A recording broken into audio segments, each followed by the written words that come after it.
நீங்க அதிசய மாமரத்தை பார்த்துருக்கீங்களா? காஞ்சிபுரத்தில் உள்ள புகழ்பெற்ற ஏகாம்பரேஸ்வரர் சிவன் கோவிலில் உள்ள ஒரு மாமரம் உள்ளது. இது 3500 ஆண்டுகளுக்கும் மேலானது என்று கூறப்படுகிறது.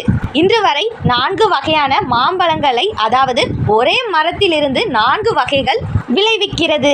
இது 4 வேதங்களை குறிக்கிறது. ஏகாம்பரேஸ்வரர் கோவிலில் உண்மையில் பஞ்சபூத தலங்களில் ஒன்றாகும், அல்லது இயற்கையின் 5 கூறுகளாகும். 5 கூறுகளில் ஏகாம்பரேஸ்வரர் கோவில் பூமியை குறிக்கிறது.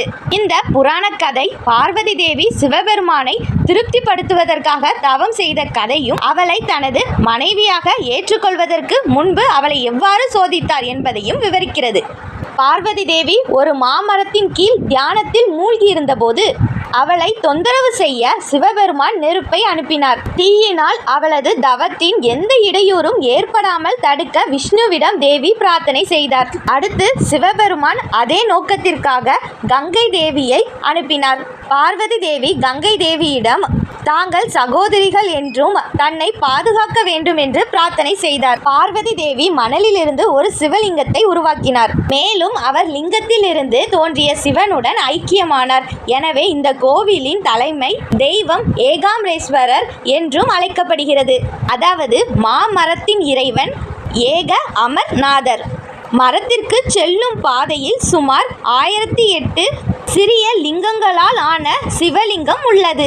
ஏகாம்பரேஸ்வரர் கோவிலுடன் தொடர்புடைய மற்றொரு கதையும் உள்ளது. மாமரத்தடியில் பார்வதி தேவி பிருத்வி லிங்கத்தை தியானித்த போது பக்கத்து நகரமான வேகவதி நதி பெருக்கெடுத்து ஓடி பிருத்வி லிங்கத்தை மூழ்கடிப்பதாக அச்சுறுத்தியது.